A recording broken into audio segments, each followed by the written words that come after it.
All right, good morning, everyone, and good afternoon for those of you not on the West Coast. Thank you all for joining us for our webinar today, Lead in Drinking Water in K through 12 Schools, What We Have Learned in What Schools Should Protect Students. Presenting today will be Forensic Analytical's very own Lydia, Feng, and Chris Chipponeri. Lydia is a certified industrial hygienist and has a master's degree in environmental health science and industrial hygiene from UC Berkeley School of Public Health, and is a project manager out of our Los Angeles, California office.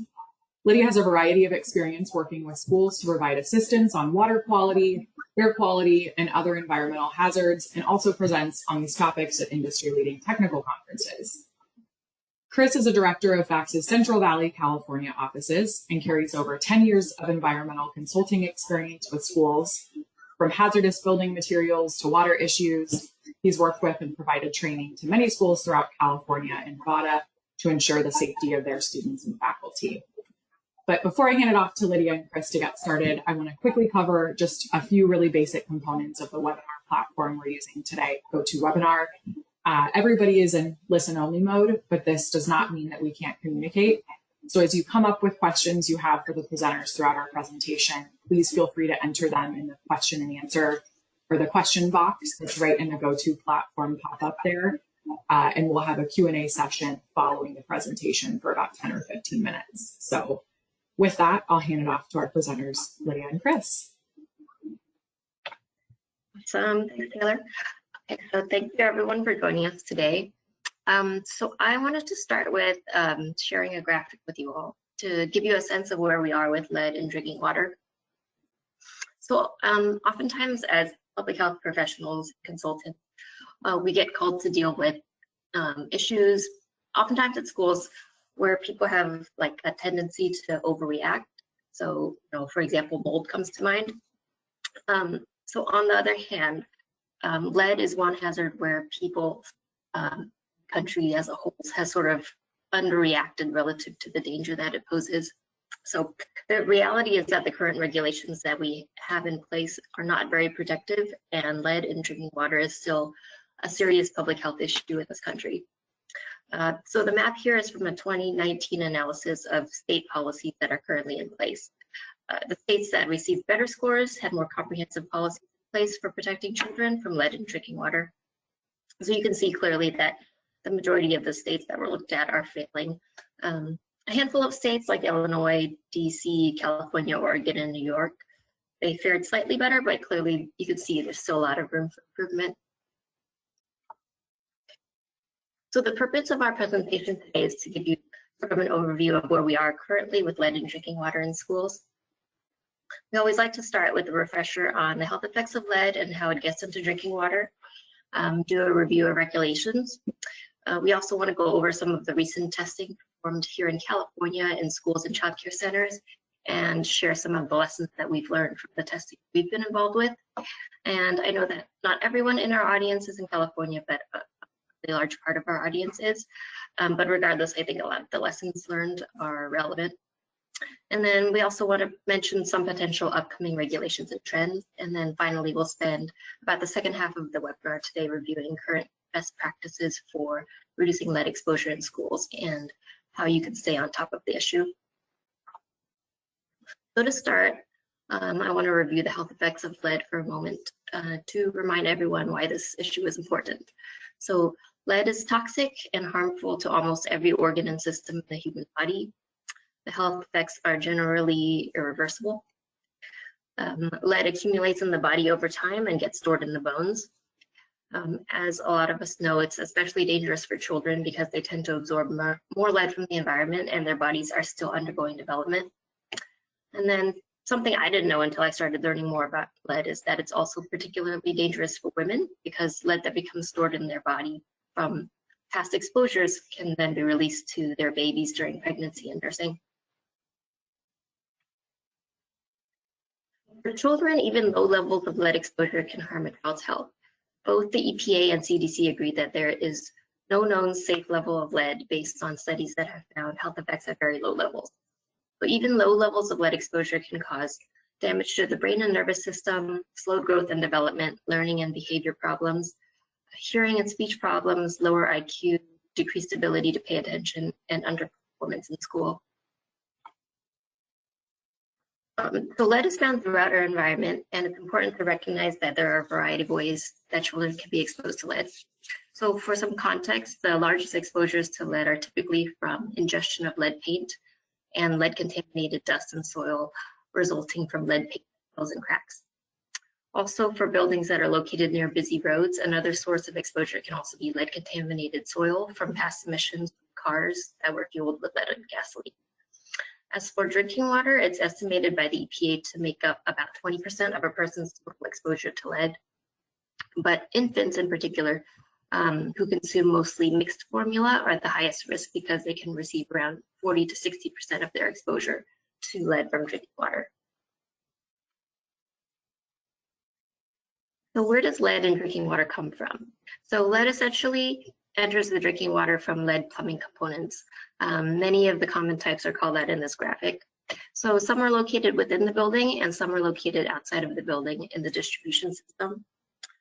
Older plumbing components, of course, are the highest risk of having high lead levels because, but an important note is that even new fixtures that you can buy today can contain lead. So over time, the amount of lead that is legally allowed in plumbing components has gone down, but even today, plumbing components that are labeled lead-free are still legally allowed to have up to a certain percentage of lead. So in other words, plumbing components with lead are still being sold today. So in addition to the actual lead content in plumbing components, there are a long list of factors that can contribute to corrosion and increased leaching of lead into water. So stagnation, for one. So this refers to how long the water stays in the pipes.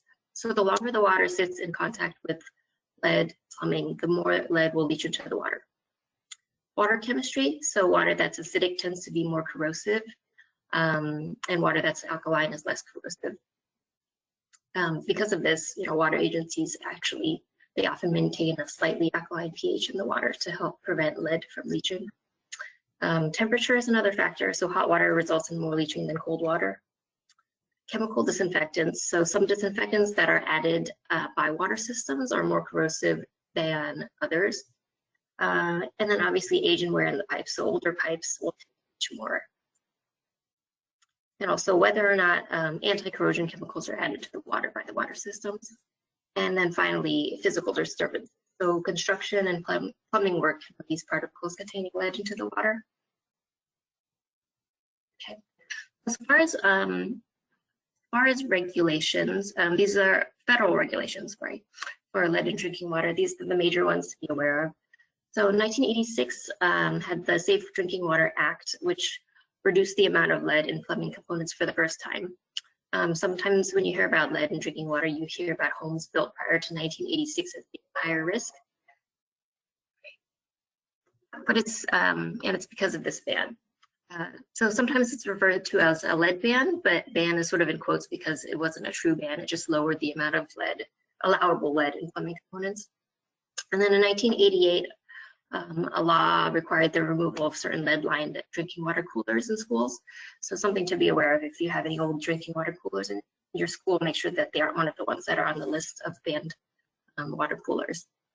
Then 1991 was the year of the EPA's lead and copper rule, which established the current federal lead limit of 15 parts per billion for water systems, and then required water systems to monitor for lead and copper for the first time, and to take certain corrective actions if levels are above the action level. And then in 2011, the amount of lead in new plumbing was reduced even further. Here in California, you'll see a year that's typically references 2010, which is when California passed its version of this. So that's why a lot of the California regulations generally only require testing for schools and childcare is built prior to 2010. Okay. So these are the current standards and guidelines for lead in drinking water. The EPA has, again, the enforceable standard of 15 parts per billion for water systems. It's important to point out that the EPA explicitly states that 15 parts per billion is not a health-based standard, but rather based on what's feasible for water systems to achieve. The EPA actually has the maximum contaminant level goal of 0 parts per billion based on health effects, because there is no level of lead that's been determined to be safe.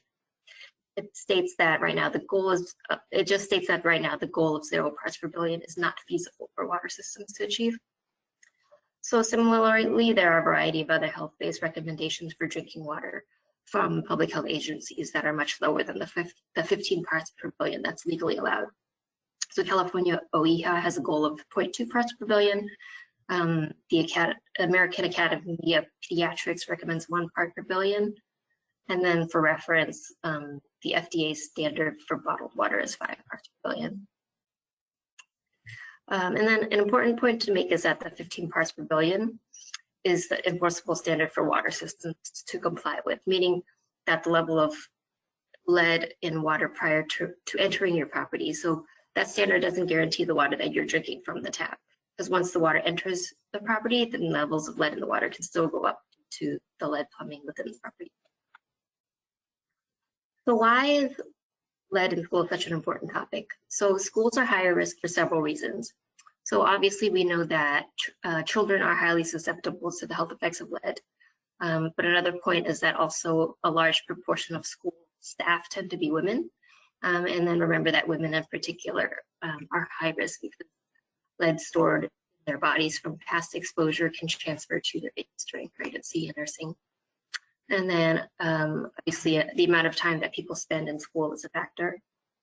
And then older plumbing materials. So even when water entering a facility meets all of the federal and state public health standards for lead, older plumbing materials within schools and childcare can contribute to elevated levels of lead in the drinking water.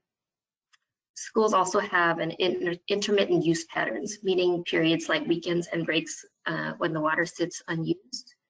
So this increases the potential for lead to leach into the water the longer the water remains in contact with leaded plumbing materials. So as a result, facilities with intermittent water use patterns, like schools, are more likely to have elevated lead concentrations in the drinking water. So for all of these reasons, the EPA recommends that schools and childcare have a program in place for reducing lead in drinking water. And we'll review some of those recommendations later in the webinar.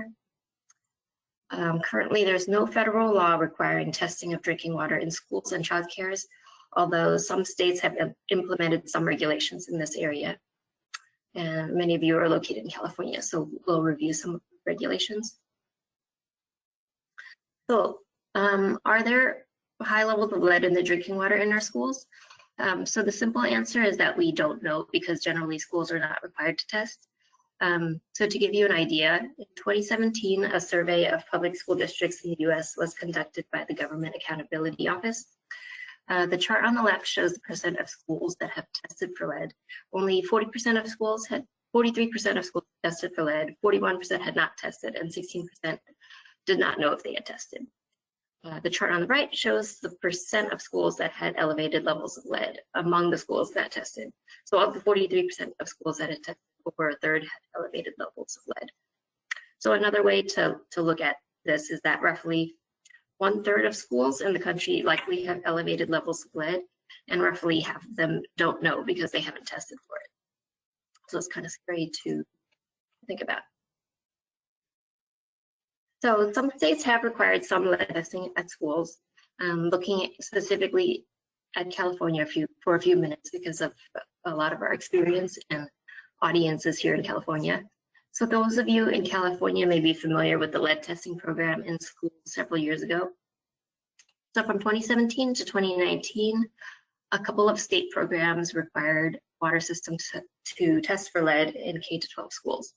So the testing that was done was very limited and did not require all drinking water faucets to be tested. It only required 5 fixtures at the school to be tested. And it only required remediation if the levels were over 15 parts per billion, which is the same as the federal standard, which as I had mentioned, is not health-based, i.e. not protective health. So the testing, as limited as it was, found elevated levels of lead in many schools. So 19% of schools had results above 5 parts per billion, and 5% of schools had results above 15 parts per billion. All of that data is now publicly available on the California Water Board's website, along with maps like this one that call out schools with little red dots. Those where elevated levels of lead were found. So staying on California regulations, so AB 2370 was the most recent regulation passed for lead in drinking water. Many of you here will also be familiar with this one. So this specifically required California childcare centers to test their drinking water for lead by the end of last year, 2022. It applied to all licensed childcare centers built before 2010. It required all fixtures used for drinking water or food prep to be tested. Remediation was required if the results exceeded an action level of 5 parts per billion, and the testing needed to be done by the end of last year, and then every 5 years after that. So even though these were both California state regulations, there are some key differences between the childcare testing program compared to the prior school-led testing program. And they're worth mentioning because some of the ways where the childcare program was more stringent could forecast more stringent requirements coming in the future for K-12 schools to address some of the gaps that existed in that prior school program. So for example, the prior school testing program had an action level of 15 parts per billion, whereas the childcare testing program was 3 times lower at 5 parts per billion, which is far better from a health perspective.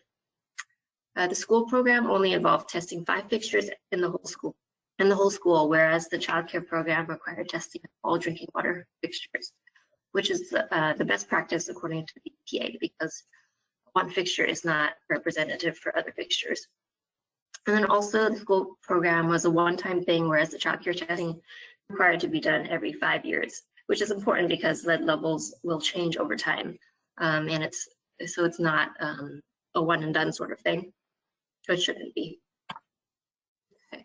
So FACT has been supporting a lot of the childcare testing here in California, and I'm fairly certain that all of the data for that program will be available online by the state at some point, if not already. But we can share, some of our high-level findings from the testing that we were involved with, because a lot of what we learned can be applied to what we might expect in schools. So as far as lead levels, most samples had detectable levels of lead. Results ranged from non-detect to 120 parts per billion, the highest reading we saw. Approximately a third of sites tested had results exceeding the action level of 5 parts per billion. And exceedances were inconsistent and sporadic at a site. So what I mean by that is that, you might have a majority of the fixtures at a site with low levels of lead, and then you might randomly have 1 or 2 fixtures that would be high for some reason. And then lead levels were variable, meaning that there were times when we would have to sample the same fixture more than once for whatever reason, and the results would be different just depending on when we sampled, based on different factors like how long the water had been sitting unused prior to testing. Sources of lead. So what we saw is that the fixtures were the main problem most of the time. So almost all of the exceedances that we saw were in first draw samples, which generally they indicate lead in the fixture itself. So replacing fixtures nearly almost always brought the lead below the action level. And then in a small number of cases when the follow-up testing failed, replacing the angle stops behind the fixture did the trick. Also, we saw that interior plumbing, we did not see that to be a significant issue. From our experience, none of the sites that we tested had to replace any plumbing within the walls to get the lead below 5 parts per billion. Although, keep in mind that California is a newer state, so lead plumbing in general is less common. Also, we saw that incoming water was not a significant issue. Again, California being a newer state, lead service lines are less common here. So some other takeaways. So the only way to know if there is or isn't a problem with lead in drinking water is to test. So oftentimes our assumptions were wrong. So we found, for example, elevated lead levels at relatively newer buildings as well as in newer looking fixtures. So we couldn't always tell by assumption. And then an important note to make is that frequently the childcare centers where we had exceedances were located on school campuses. So, there's obvious concerns with finding exceedances at any of these childcare centers. Meanwhile, the rest of the school just outside of the childcare likely has similar issues, but were never really addressed or identified because of the gaps in the prior school testing program. So it just highlights the importance of schools being proactive about assessing for lead in drinking water, because you really can't know if there's a problem at a fixture unless you test it. So when we look at the findings from the California childcare testing program compared to results of the school testing program, you can see how much those differences in the program requirements makes a difference. So specifically when we talk about the number of fixtures required to be sampled and the action level. So we kind of did our sort of own internal analysis. We downloaded the testing data from the state school testing program, and then we compared the data to our own findings from the childcare testing that we were involved with. So first, when we look at the difference between testing some fixtures and testing all fixtures, it's clear that not testing all fixtures really underestimates risk. With the school testing, about five fixtures were tested at each school, and based on this limited sampling, 19% of the schools had at least one drinking water sample that exceeded 5 parts per billion. So we compare that to results of our childcare testing, where it was required to sample all fixtures used for consumption. So roughly 30 to 40% had at least one fixture that exceeded 5 parts per billion, which is likely closer to what the true number is at schools. And then secondly, when we look at the difference between the 5 parts per billion action level for the childcare testing and the 15 parts per billion action level for the school testing, it's clear that the 5 parts per billion is much more protective. So in the school data, about 5% of schools with at least one drinking water sample had at least one drinking water sample that exceeded 15, which was the level where corrective actions had to be taken. Compare that to our results from the childcare testing, where 5 parts per billion was the action level. Roughly 30 to 40% had at least one fixture that exceeded 5 parts per billion. So about a third of the childcares ended up having to take corrective actions like replacing fixtures.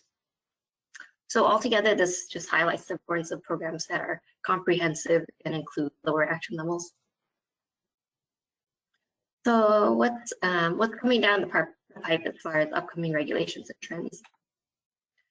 So the federal EPA is in the process of revising its lead and copper rule, which is proposed to include, for the first time on a federal level anyways, mandatory testing of lead in schools and childcare facilities.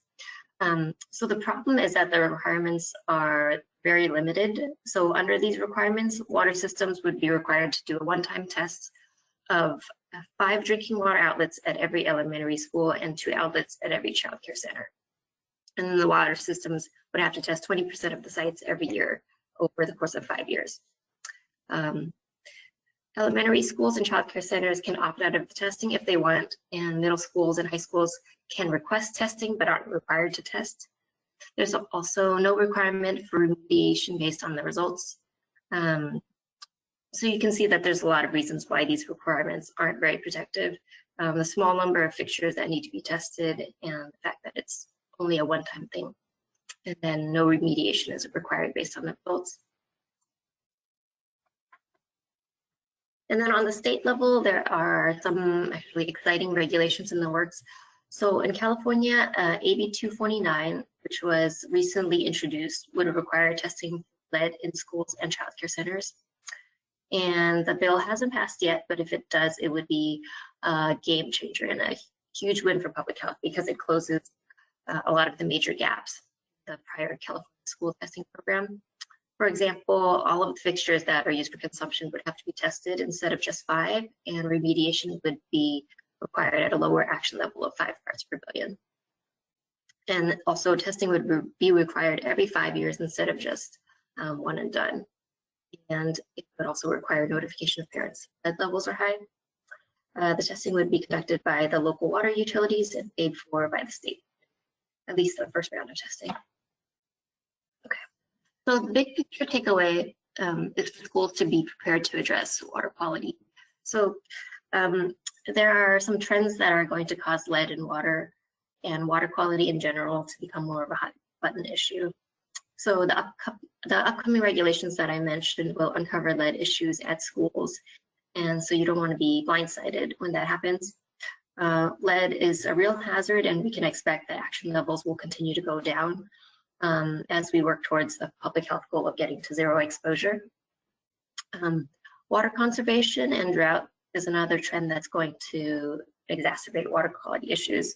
So when you have reduced water flow, water sits in the pipes longer and has more time to pick up contaminants like lead and Legionella, and we're going to see an increase in water quality issues in buildings as a result.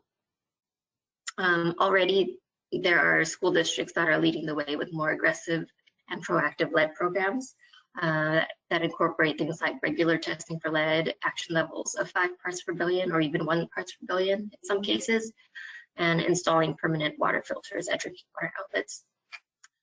So eventually, we predict that filtered water will become the norm. On that note, I'm going to turn it over to Chris, who will go over best practices for schools on reducing lead in drinking water. Thanks, Lydia. Appreciate all the info on that. So we'll talk about how to implement a school program to reduce your lead in the drinking water. Next slide, please. The biggest help on this and kind of what is seen as an industry standard is following the US EPA's 3 T's for reducing lead in drinking water. The EPA has established their key steps, which are training, testing, and taking action. This is very easy to just kind of Google. I know we provide the website down in the corner, but if you just Google EPA 3 T's, this is the first option that comes up. They actually, on their homepage, including just the EPA 3T document, they also have childcare specific and school site specific resources that will help you out too in development of a lead water program. Next slide, please. Okay, so the point of the EPA's 3 T's was to do training, testing, and taking action. That's the 3 T's. Training is for school and childcare officials to raise the awareness of lead in drinking water. Testing was to identify any problems with lead in drinking water at childcare and school sites. And then taking action is the steps that will be taken to reduce the lead in the drinking water at school sites. And then each one of these modules is broken down. So 1, 2, 3, up to 7. Those are all separate modules as part of the program for development of your lead water program. Next slide. So the biggest start is to learn about lead in drinking water in your locality. You have, as Lydia had described, no real federal regulation at this point, but you would still check in, see if there's a state regulation. Maybe there's a local regulation also regarding lead in drinking water. And then you want to become educated as far as the health effects of lead, the sources, and how lead gets into the drinking water at your school site. Next slide.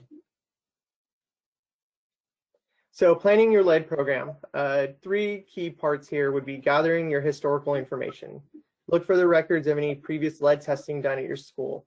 As Lydia mentioned, we have a lot of experience with AB 2370 from this past year, where you're testing childcare facilities that are actually on K through 12 school sites. So there may be some information that you can use to put into your program and to kind of help give you a jump start on your program. Look for past remediation actions or lead components that were replaced. I know we deal with a lot of clients that are doing ADA upgrades throughout school sites and such as part of modernizations. That oftentimes involves replacement of older fixtures and installation of new fixtures. And so you have where older components that can contain lead have maybe been taken out of your environment at your school site. Then work with partnerships. They're a great source for gaining information and gaining assistance to your program. This could be like your public water system. It could be a state drinking water program or public health, certified laboratories, and maybe even local community organizations, or maybe parent teacher organizations at your school site.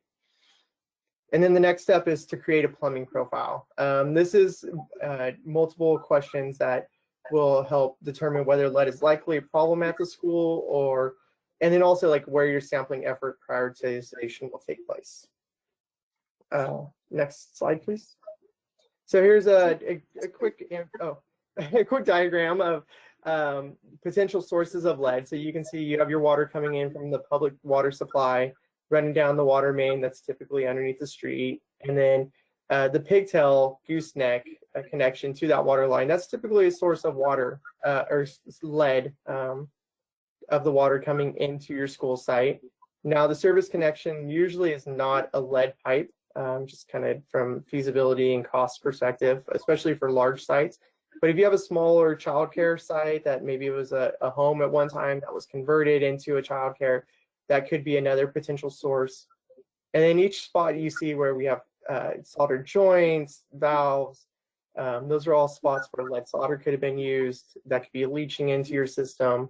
And then along with sediment, as Lydia mentioned a few slides ago, if you get like low water pressure and or maybe a high flow coming in, you could start dislodging some of that sediment, which now introduces the lead potentially back into the lead water system or into your water system. Next slide, please. Okay. So for, again, continuing your planning your lead program, the plumbing profile is 16 questions. As you go through these questions, it may spur additional questions and additional research to find out. There is a great example of this and forms in the EPA 3Ts Appendix G. This will, the 3Ts Appendix G does provide you with reasons of why these questions pertain to your site. They also describe the importance of the impacted to your school site. And then the important part to this also is that each plumbing profile is unique to each building on a campus. So with experience in schools, a lot of times you have the main school campus that started out with 3 or 4 buildings, you know, classroom wings and admin area. And then over time, as the community population has grown and, you know, building uses have changed, they will add a science building, and then there's an arts building, and maybe there's a gymnasium added. So each one of those buildings that were constructed at a different period or maybe a different use, you would do a different plumbing profile for each one of those. Next slide, please. So the next step would be assigning roles and responsibilities within the program. You're going to identify those people that are responsible for each aspect of the program. So who will be the main contact, who should create the sampling plan, who should collect the samples, who should ensure proper remediation, who's in charge of the record keeping, who will be in charge of communicating with the public, and who will coordinate with partners. This could be a wide range of people. Oh, if you go back one more. Thank you, Lydia. This could be a wide range of people. It could be 3 or 4 people. A different person could be responsible for each one of those questions and responsibilities.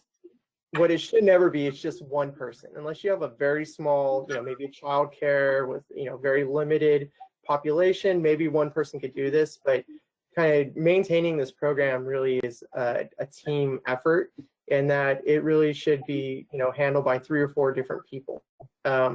You may also choose to have some expertise brought in, and some of these people may be outside vendors that you bring in to help you with your program, such as like creating the sampling plan or collecting the samples, ensuring remediation's properly completed, maybe bringing in a plumbing contractor to assist with how a plumbing system works and what's best for your site. Next slide, please. So for the next step would be developing your sampling plan, and this is conducting a walkthrough. This is to identify and inventory all your different faucets and fixtures used for drinking water and cooking. The other thing too, from my own personal experience with AB 2370, was kind of identifying some of those fixtures that may not be strictly drinking and cooking. For example, we'd walk into some daycares and some of the hand wash stations that would normally be used just for restroom use, they were actually stations for the children to brush their teeth. So we tested some of those to make sure that that water that they inevitably ingest by brushing their teeth is safe for them to use. Another example in the 3Ts document is a sports team maybe using an outlet in a locker room or in their area, that, or an outside hose bib maybe, to fill up the jug to, you know, mix Gatorade into for the team sports outside. So you would also want to make sure you're identifying maybe those uncommon types of fixtures, and or either making sure you mark them as do not use or test them and find out if that water coming out of those fixtures is safe to use. And then again, you do want to create that plumbing profile for each building, and you want to look through these outlets and see which ones have filters or aerators on them. Make sure that there's a plan in place for servicing aerators, for replacing fixtures. If you do see any of the lead coolers that Lydia mentioned on the EPA's list, take those out of your system immediately. And then also determine whether your facility has a lead service line. As I mentioned, it's typically not at a larger school site, but maybe at a smaller childcare, you would have that. Next slide, please. Continuing with developing a sampling plan, you want to determine sample locations. Again, consumption is what we're aiming for. Prioritize the sites based on the plumbing profile, starting with the higher risk ones first. And by higher risk, it could be both the age of the building, and it could also be the population that occupies the building. So if you have let's say you have a K through 12 school site, you would probably want to start in the kindergarten with the smaller children that are still developing before you started testing the water that's used by like the high school age children, just because that's a population that's more likely to be impacted by lead in its drinking water. As Lydia also mentioned, you don't want to extrapolate the results from one fixture to multiple fixtures. You want to test every single fixture to make sure you're identifying those localized sources that could be problems in the systems themselves. While you're developing your sampling plan and preparing for sampling, you do want to identify your remediation trigger level, whether that's going to be 5 parts per billion, whether it'll be 1 part per billion, will it be none detect. You want to clearly identify that so that once you do have a result, you can move on to the next steps quickly and proactively. You want to make sure that you're finding a certified laboratory to analyze your samples. A lot of laboratories will have a certification through a state water board, and you want to make sure for the type of analysis you'll be requesting that they do hold a certification for that analysis method. Make sure you're studying the sampling procedures. That's another thing that came out of AB 2370 is you would show up, and a lot of times we'd be there at night to do a prep and then be there very early in the morning to collect our samples. So if you didn't do your prep the night before correctly and you showed up the next morning, your sample results may be void. So you want to make sure you're doing that correctly. Next slide, please. Sampling, for those of you that are on the call that were involved in AB 2370, many of these procedures should look very similar because that's basically where a lot of them were drawn from. And it talks about the fact that you'd want to do the sampling during normal conditions. So one of the things that we found is doing this during the summer breaks that a lot of school districts go through was not allowed first by our state during the AB 2370 testing, but you would be having systems that would be stagnant for extended periods of time. Even if you had custodial staff on site, kind of, moving around, using water, obviously, for cleaning and such, it's just not the same volume as a school site that's being fully occupied. So you want to do the sampling after a normal school day. So not on a Monday when kids have been out for a weekend or after a holiday or something. You want to do it, a day after children have been occupying the site. Make sure you're collecting cold water samples, first draw samples, collect the flush samples to make sure you're seeing if there's any upstream issues coming into the fixture itself and being consumed potentially. And as I mentioned before, submit your samples to the certified laboratory.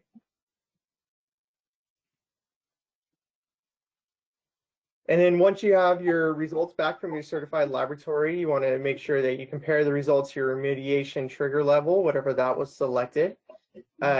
You want to prioritize remediation based on the highest risk levels and considering your use patterns. You want to have a thorough review of trying to determine, okay, if my initial results came back high, what was my flush result? Does that tie into my potential issue at that fixture? You can see the 3 T's. They actually have a section about sampling, and they have some great examples of how to interpret results that you may be getting with some real life actual examples. And then you want to communicate those results out to everybody. Next slide, please. So if you do have an elevated level, there are remediation steps that you'll want to take, and there's immediate steps, which are first, take the fixture out of service. Post do not drink signs on it. Maybe you detach the water line that services it. Just make sure that nobody is drinking out of that fixture until you can remediate it. Then you want to start looking at your results and trying to interpret what the results meant. Do you have an issue where the fixture needs to be replaced? Did you have a dirty aerator and you need to clean the aerators out more often? Or is it something in the plumbing system itself, like in the walls? And then while this is happening, you want to provide alternative water sources. Next slide, please. As part of remediation, you want to make sure you implement long-term remediation and make sure that replacing problem fixtures with certified lead-free fixtures. That's usually the quickest and most cost-effective fix. And then, as you can install filters. You can have point-of-use filters, which would be directly at the fixture itself. The point-of-entry filters can also be used where the water comes into your system. Those do have a drawback, obviously, of it doesn't take into account the water running through pipes in the walls of the actual building itself. And then once you complete your remediation, you do want to resample again to make sure remediation efforts were successful. Next slide, please. So replacement of fixtures, the EPA does have a guidance of how to identify your lead-free fixtures and how they have a listing of how to do that. Next slide. So this is the example of them. You have the NSF International, Underwriters Laboratory, Water Quality Association, ICC, a couple different certification markings that you would look for in the packaging. Next slide. And then you can also look to see if they've been tested by some of these outside agencies and figure out if they passed those stringent testing for water quality. And so like the National Sanitation Foundation, the Water Quality Association, that's the NSF, and the WQAs you would see referenced, and making sure that they pass those stringent requirements to gain those labels. Next slide, please. So for your flushing and conditioning of the new fixtures, a lot of people we ran into did say also, oh, we installed a new fixture, we're good to go, right? We can just start doing it. That's kind of a false narrative. Unfortunately, there is still lead as part of the manufacturing process for new fixtures.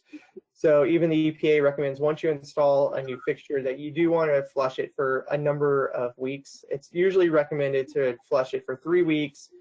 You're going to flush it 4 times a day, and each time you flush it, you let the water run from 30 seconds to a minute. While this is taking place, you're not allowing that fixture to be used. You still have it, isolated and not being used by students, staff, or anybody else for any kind of drinking water. Now, it's also recommended that that same procedure be done after extended breaks. So for schools that go on, winter breaks, we have spring breaks starting here in the next couple months. When you come back to school, that would be a step that, like the first morning, you would ask your custodial staff or the first members that are on site to start doing that flushing to make sure that any lead that's built up over the extended break gets flushed out. So if you do go the filter route, there's a couple different ways: point of entry or point of use. And again, these ones are all certified as well by the different agencies. And finding one with an NSF and an ANSI standard 53 would equal the lead removal level. If you want something a little bit higher, you could go to NSF and ANSI standard 42.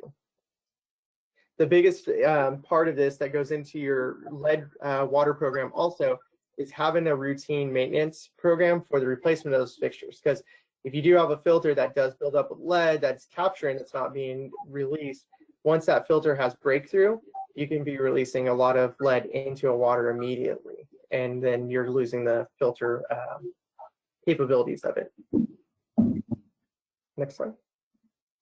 Establishing routine practices is a good practice also. So make sure that you have routine practices to eliminate lead. This includes cleaning aerators on a regular basis, along with water fountain strainers. Use cold water only for drinking. So even if you need hot water for cooking, take it from cold water and then heat it up on the stove. Make sure you have a good filter maintenance program for any filter systems that you do install. And then you want to continue to test outlets regularly. The EPA kind of suggests annual testing. In my head, I kind of figure if you have a plumbing profile and you have multiple buildings on a site, maybe you do it each quarter, you select a number of buildings to do, and you just kind of continually do the testing so you have routine results coming in instead of doing it all at once, one time a year. Next slide. And the final part of this would be record keeping as part of your program. You all want to make sure that you have all these different items in it and clearly identify who will have access.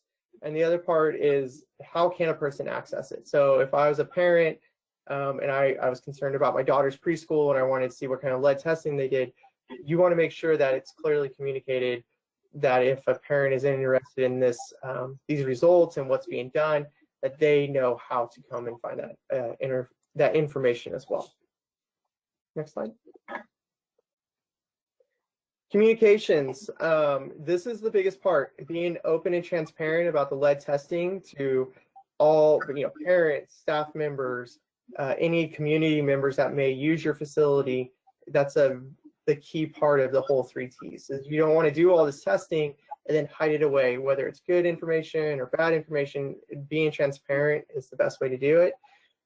You want to think about your community in these communications. Do you have different languages spoken in your community by parents or by students? And so, maybe you don't release it just in English, you release it in different languages to fit your community. Maybe you want to make sure that if you're not in a community that can deal with jargon, you kind of cut back jargon or you include more jargon. Just kind of think about who you're providing this to.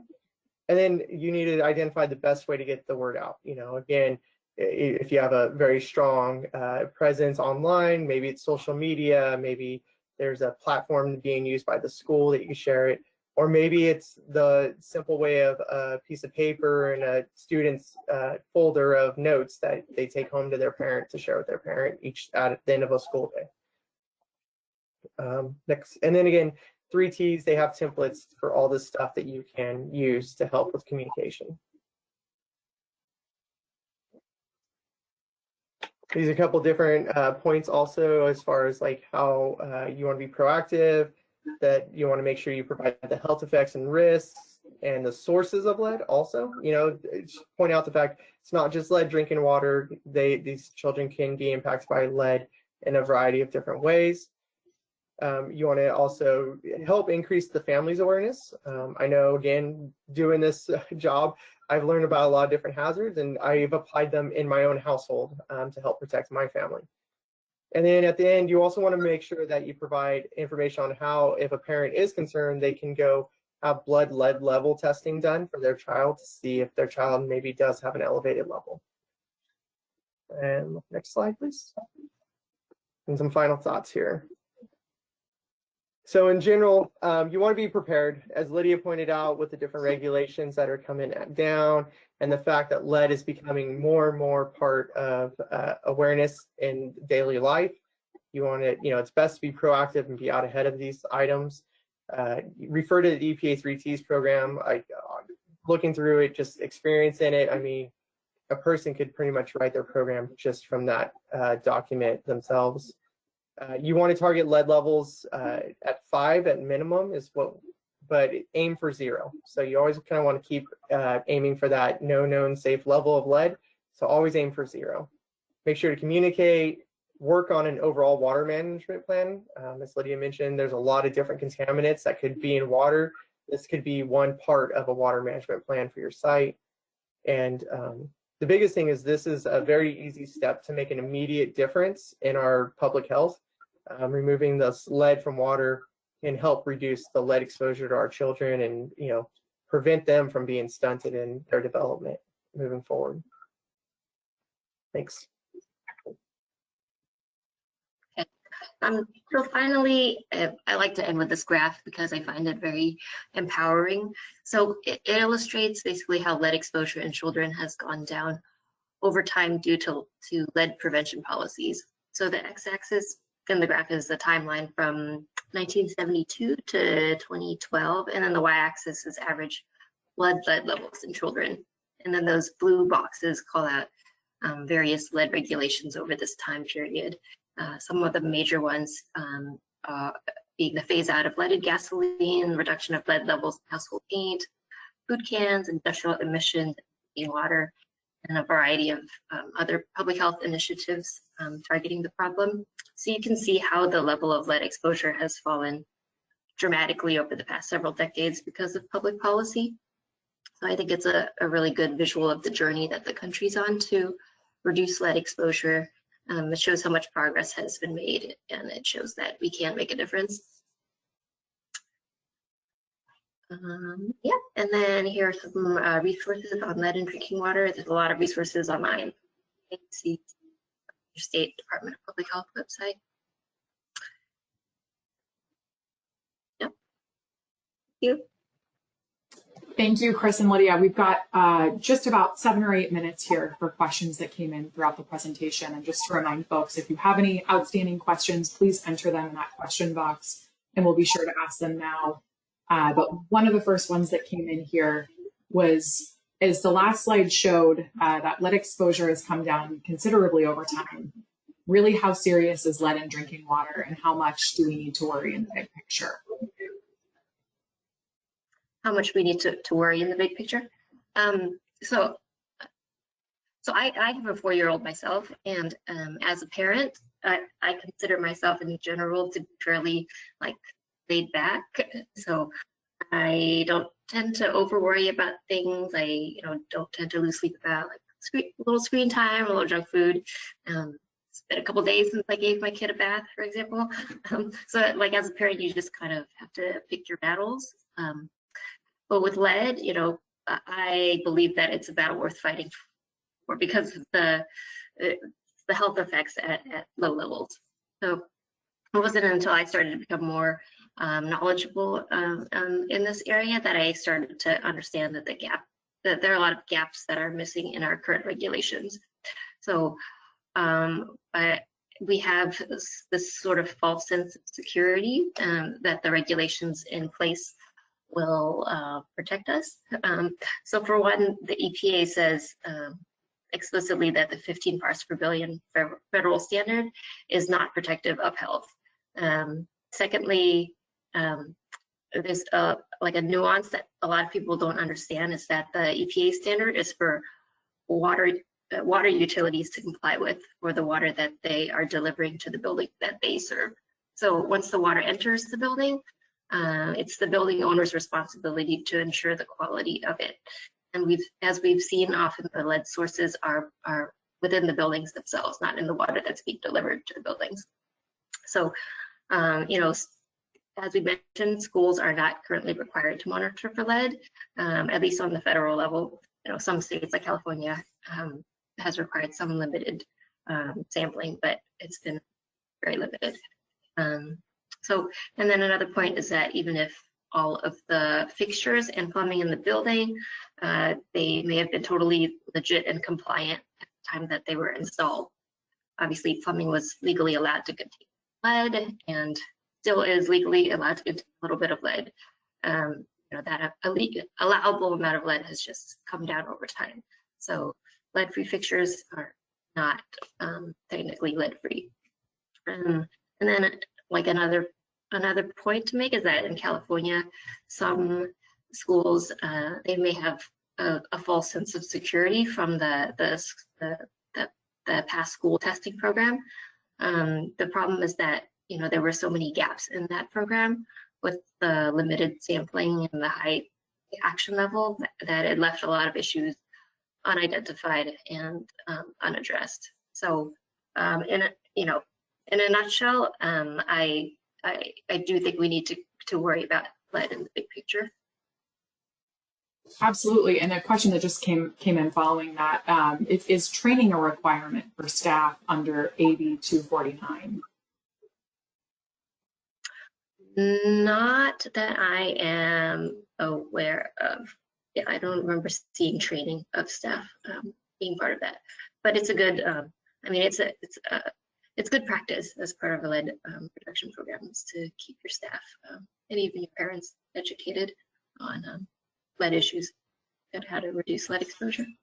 Right. If you follow the 3 T's as far as developing your working plan, it does talk about training for your staff and for childcare officials and stuff. So.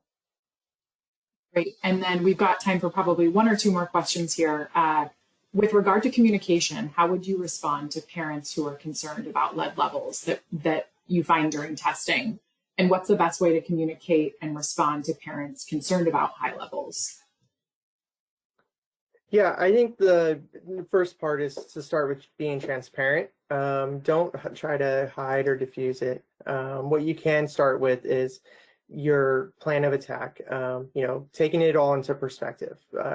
As Lydia mentioned in her part of the presentation, the FDA allows bottled water to have up to 5 parts per billion, and we know there's no known safe amount. And that's then part of your program is that you're going to keep working towards that 0 level. And so you would communicate to parents, your steps that have been taken immediately to protect the child, the steps that are being taken to remediate the issue in their spot, and just show your thoroughness in that you're going to take care of this issue and understand their concerns and taking them to heart to remove it as fast as you can. I know there's competing resources and such as schools, especially with schools, they have budgets that they have to stay within, but also showing the interim controls that are being taken to kind of help avoid those types of issues occurring, as part of your system. Great, and we've got time for 1 more question here. Can you talk a little bit more in detail about routine practices you recommend at schools to reduce exposure, such as how often filters need to be changed, aerators should be cleaned, etc.? Right. So with the filter changing, you want to follow the manufacturer's recommendations. Most of those filters, they do have a number of dates or an amount of gallons that they would say it needs to be changed out afterwards. So start there. Then you're also going to be looking at some of your results from your testing. As I mentioned, you want to sample every single fixture, and that's going to tell you a little bit about how maybe lead is being dispersed into your system. And so, like, for example, you may find one of your buildings on your campus had higher levels of lead. You removed the aerators, you cleaned them, you tested, it went down. It may suggest, okay, I had a buildup of lead in my aerators in that building. I need to make sure that we're doing more routine maintenance in that building on the aerators or the drinking fountain screens more often and more soon. So, for an aerators, it may be where you find, okay, I could do it for a month and I have lead results that show that that's safe and that we're not getting a buildup of lead. For some, it may be like you need to clean the aerators every, 2 weeks. So really, you need to look at your lead results from your water sampling and then kind of go from there as far as developing that routine maintenance program and how often you have to do that. Great, thanks, Chris, and thanks, Lydia. We want to keep everybody on schedule today, so that's all we have time for today. But just as a reminder, we will be sending out tomorrow a link to a recording of this presentation for you to reference easily, as well as Chris and Lydia's contact information. So if you have any follow-up questions, please feel free to reach out to them directly. We'll send you that information tomorrow morning. So thank you all for joining us. Thank you, Chris and Lydia, and we hope to see you on our next webinar. Take care. All right, thank you.